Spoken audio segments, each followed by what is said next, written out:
ইতালির ভেনিসে বসবাসরত বাঙালিরা উদযাপন করেছে বাংলা নববর্ষ। নববর্ষের অনুষ্ঠান মারার বিস্তারিত জানিয়েছেন আমাদের প্রতিনিধি এহসানুল করিম জুয়েল। এবং অতীতের সকল জীর্ণতা মুছে ফেলে নতুন বর্ষ শুভ হোক এ প্রত্যয় নিয়ে ইতালির ভেনিস প্রবাসী উদযাপন করে বাঙালির প্রাণের উৎসব পহেলা বৈশাখ।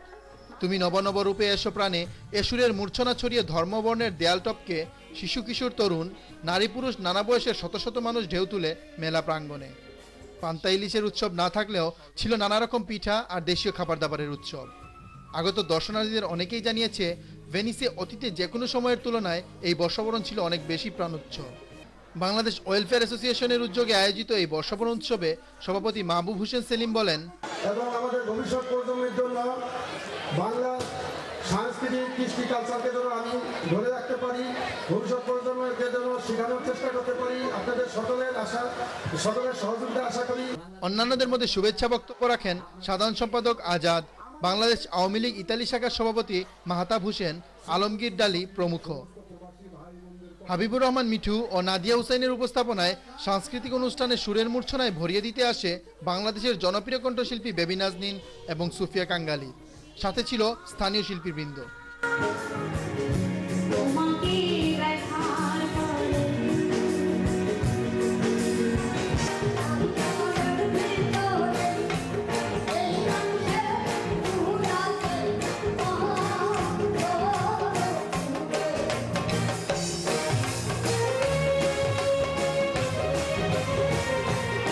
ভিসেন্সা থেকে আগত মিথিলার নৃত্য আর শিল্পীদের স্বতঃস্ফূর্ত অংশগ্রহণে মেতে উঠেছিল ভেনিসের ফর্তে মার্গারা।